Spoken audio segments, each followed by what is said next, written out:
Oi, moçada, tudo bem?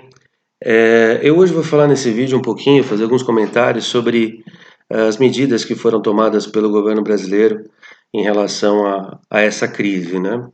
Bom, o que me move a continuar nesses vídeos, evidentemente, foi o bom resultado, né? O retorno bastante positivo que eu tive aí da primeira publicação, do primeiro vídeo que eu coloquei, né?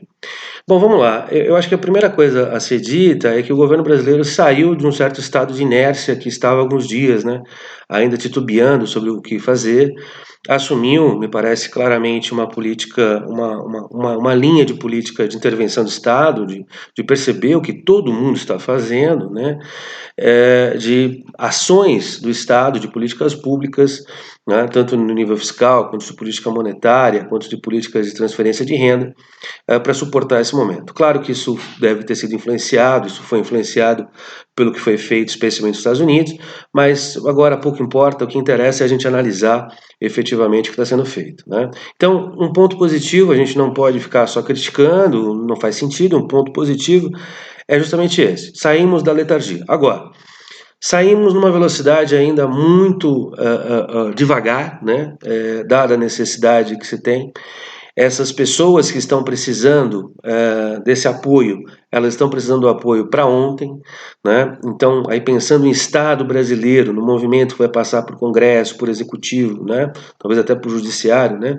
Mas pelo menos por Executivo e pelo Legislativo, a gente precisa ser mais ágil, né? Precisa ser mais ágil, a velocidade desse processo precisa ser ampliada. Esse é o primeiro ponto, uma primeira crítica.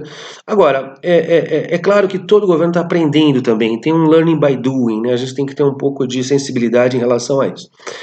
O segundo aspecto que me parece importante é que os montantes que estão sendo colocados ainda são muito tímidos, né? A gente ainda tem volumes de recursos colocados pelo governo federal, levantados, ainda bastante limitados, né? E com pouca definição específica de como esses instrumentos vão ser utilizados. Especialmente aí estou falando da transferência de renda, né? Não está muito claro como essa transferência vai ser feita, quais vão ser os critérios mais objetivos do ponto de vista de cadastro, essa coisa mais de operacionalização também não está muito clara, pelo menos não está para mim. Imagino que isso nos próximos dias fique mais evidente, fique mais claro, mas é preciso agilizar esse processo e é preciso que os montantes envolvidos sejam maiores, né? Não estou falando nem mesmo, de repente, de aumentar o valor de 600 para mais, não é isso, né, no preço de transferência especificamente, mas você precisa amplificar a rede de proteção que você vai ter, né? Incorporando, por exemplo, a turma do MEI, né, que está perdida agora, então você precisa avançar nesse processo.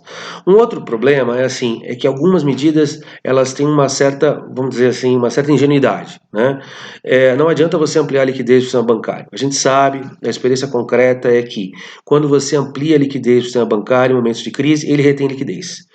Isso aconteceu em 2008, o Fed fez um mega programa de ampliação de liquidez. O que aconteceu? Os bancos fizeram uma retenção de liquidez, ficaram empossados em liquidez.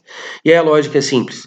Os bancos, como qualquer agente econômico, num momento de crise, preferem liquidez, né? Tem claramente preferência pela liquidez, né? Então, se você imunda os bancos americanos de dólares, eles não vão emprestar esses dólares no momento de crise. Pelo contrário, eles vão reter isso nos seus balanços. Então, aí você precisa combinar esse tipo de medida com ações concretas, com ingerência concreta, que torne, né, que leve esses recursos a chegarem efetivamente às empresas, às grandes, às pequenas, às pessoas físicas, né, e que não simplesmente funcionem como um colchão contra a crise para o sistema bancário, que no caso brasileiro nem precisa, né, nem precisa. Então a gente precisa de uma certa colaboração também no sistema bancário. É difícil falar disso, mas precisamos de uma colaboração, de uma certa conscientização. Esse não é o momento de aumentar juro, esse não é o momento de dificultar crédito, não é o momento de tornar mais burocrática a concessão de crédito ou de exigência de garantias.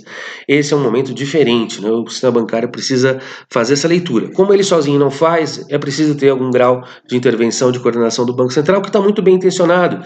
Fez as medidas clássicas, né, contra a crise, mas agora precisa avançar um pouco mais, tá ok?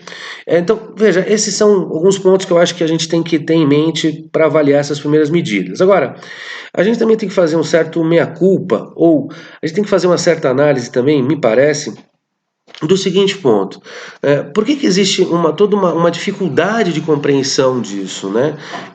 A gente primeiro tem que ver que muitas pessoas, a gente precisa entender isso, muitas pessoas, muitas empresas estão simplesmente desesperadas, né? É óbvio que se nada for feito, essas pessoas vão defender um retorno imediato às atividades. Na verdade, elas vão ter que voltar às suas atividades. Você não consegue falar para uma pessoa, fique em casa, se essa pessoa não tiver uma proteção mínima de renda. Você não consegue garantir, ou você não consegue ter a cooperação de um estabelecimento, a não ser forçado legalmente, né, para que esse estabelecimento fique fechado. Né? É óbvio que vai ter um movimento de empresários, um movimento de trabalhadores contra, né, a quarentena, se nada for feito.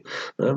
Então, eu acho que tem um aspecto importante que a gente tem que lembrar, que é o seguinte: olha, e os economistas, eles podem até saber que esses mecanismos existem, né, que ações contracíclicas existem, mas a gente também precisa saber que nos últimos anos essas ações foram demonizadas. Né?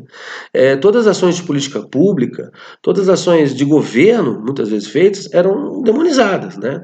Se colocou a questão fiscal como uma questão quase que religiosa, né, no nosso país. No sentido de que não existia espaço fiscal para nada, não existia espaço fiscal para fazer nada. Até recentemente, alguns analistas chegaram a falar isso. Não pode fazer porque não tem espaço fiscal. Esse não é o momento de se pensar em espaço fiscal. Mas existe uma memória, uma cultura dessa lógica, né, muito disseminada, essa cultura, de que o Estado não tem nada a fazer. Né? Então as pessoas ficam completamente desesperadas, né? E aí se justifica uma saída, né, de quarentena, um desespero nesse sentido. Né? Você vê empresários desesperados, e com certa razão, porque não entendem que nesse momento é preciso ter intervenção do Estado. Né? Nem chegam a ter essa compreensão. Né? Há um viés ideológico, né? Há uma visão de uma organização social exclusivamente via mercado, né? Que na realidade não existe. Né? Que na realidade nunca existiu e não existe. Né? E que a gente tem que sempre olhar com muita cautela. Né? O Estado tem um papel, é um papel limitado, é um papel sobretudo em momentos de crise, né? Mas é um papel importante. Então, esse momento a gente precisa também ter uma certa... Eu acho que eu até estou fazendo um pouco isso aqui, né, para passar um pouco essa experiência e dizer o seguinte: olha, historicamente, como falei no outro vídeo, né, no vídeo anterior, historicamente, momentos de crise, o Estado vai dar essa segurança. Agora, gente, se o Estado não der essa segurança, eu estou me referindo ao governo federal, que é quem tem possibilidade de endividamento, se ele não der essa segurança, não adianta, não vai existir quarentena. Então a quarentena passa por uma capacidade de resolução do problema econômico. Você só consegue manter as pessoas em casa, efetivamente, se nós dermos condições de elas permanecerem em casa. Esse é o aspecto. As empresas só podem permanecer fechadas, né? O pequeno empresário só pode permanecer fechado se nós tivermos uma rede de proteção social a todo esse conjunto de agentes. Nós estamos montando isso? Olha, nós demos os primeiros passos, mas são passos tímidos. Né? Agora, precisa ampliar essa rede, precisa ampliar esse conjunto de medidas. Se não existirem essas medidas, e isso que me preocupa, eu vou terminar o vídeo por aqui, para não ficar muito longo, o que me preocupa é isso.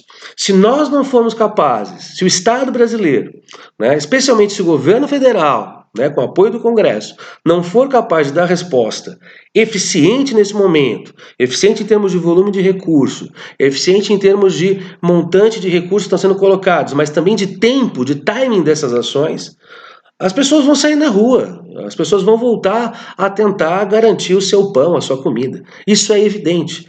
Então, nós precisamos avançar rapidamente, com urgência, né, nesses programas. Né? Eu acho que essas são algumas reflexões desse momento. Está tudo mudando muito rapidamente. Eu tenho um olhar positivo, otimista, numa certa visão de que, olha, começamos, mas ao mesmo tempo guardo um certo pessimismo, porque a sociedade mesmo não compreende exatamente o momento que ela vive. E aí é muito inteligível o porquê de certas reações, até contrárias a uma quarentena. Eu não estou aqui entrando em questões ideológicas ou de governo, ou questões até sanitárias ou médicas, não entendo disso. Eu estou dizendo porque é racional que algumas pessoas comecem a se desesperar. Né? Então, o que os economistas têm que fazer? O que nós, eu acho que é o nosso papel nesse momento? É dizer, olha, esse é o momento do Estado agir com eficiência no montante necessário para evitar um caos maior do ponto de vista de saúde pública, porque é disso que se trata, tá ok? Gente, um abração, espero aí ter de alguma forma contribuído aí para essas discussões. Forte abraço, moçada. Até o próximo vídeo.